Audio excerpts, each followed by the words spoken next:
Hi friends, देखो आज के एकटू बेरिয়েছি গন্তব্যস্থল ঝিলিমিলি। এখন আমরা জয়পুরের জঙ্গলের মধ্যে দিয়ে যাচ্ছি। আর রাস্তার দুপাশটা দেখো কতটা গাছ, গাছে ভর্তি একদম। প্রাকৃতিক দৃশ্যটা খুবই মনোরম।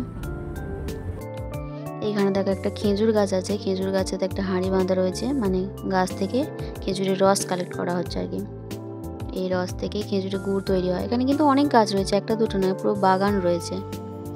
আর এই রস থেকে গুড় তৈরি হয়।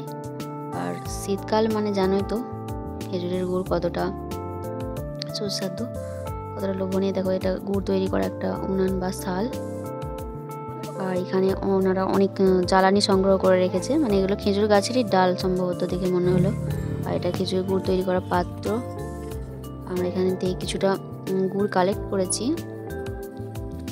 আর অসাধারণ টেস্ট গুড়টার। আর দেখো এখানে একটা প্রাকৃতিক দৃশ্যটা কতটা মন ভালো করা একটা গ্রামের প্রাকৃতিক দৃশ্য, খুবই সুন্দর। আর এই একটা পুকুরেতে পিঙ্ক লিলি ফুটেছে। আর দেখতে দেখতে চলে এলাম আমরা ঝিলিমিলির সংলগ্ন তালবেরিয়া ড্যামেতে। ড্যামটার চারিপাশটা কতটা জঙ্গল, দেখো জঙ্গলে পরিপূর্ণ। ড্যামটাও খুব সুন্দর, আমরা এখানে প্রচুর এনজয় করছি।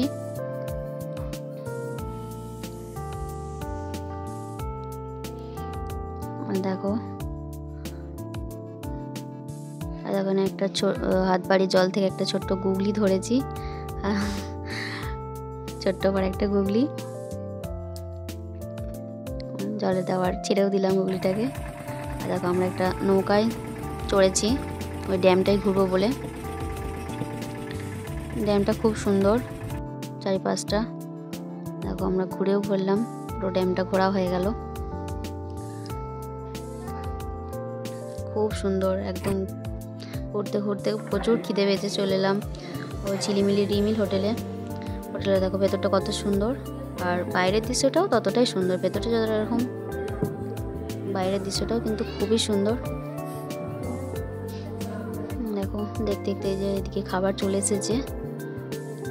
আর খাবারের স্পেশাল ডিশ ছিল দেশি চিকেন।